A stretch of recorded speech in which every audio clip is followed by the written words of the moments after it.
রাঙ্গুলি আয়ুর্বেদিকে আপনাদের প্রত্যেকেই স্বাগত। আজকের বিষয়বস্তু হলো হাঁটুর ব্যথা। হাঁটুর জেল শুকিয়ে গেছে, হাঁটু ক্ষয়ে যাচ্ছে, হাঁটু রিপ্লেস করতে হবে।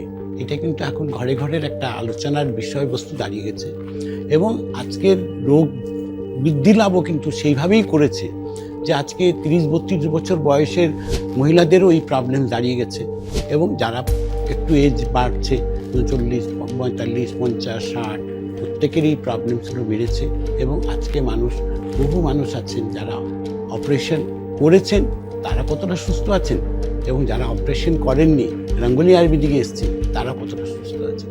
আমি যদি বলি পার্সেন্টেজ হিসাবে যদি দেখতে যান, যারা রাঙ্গুলি আয়ুর্বেদিকে এসেছেন তারা আজকে নিশ্চিত সুস্থ আছেন, কারণ তাদের কোনো সাইড এফেক্টের কোনো প্রশ্ন নেই। নর্মাল লাইফে তারা ফিরছেন, হাঁটাচলা করছেন, কোনো আপনার লক্ষ লক্ষ টাকা খরচা হচ্ছে না, কিন্তু প্রপার ট্রিটমেন্ট আপনারা পেয়েছেন, সেটা রাঙ্গুলি আয়ুর্বেদিকে। সুতরাং আপনার যদি এরকম সমস্যা থাকে তাহলে এখনই নিচে দেওয়া নাম্বারে কল করুন এবং আপনার সমস্যার সমাধানটাকে পেয়ে নিন।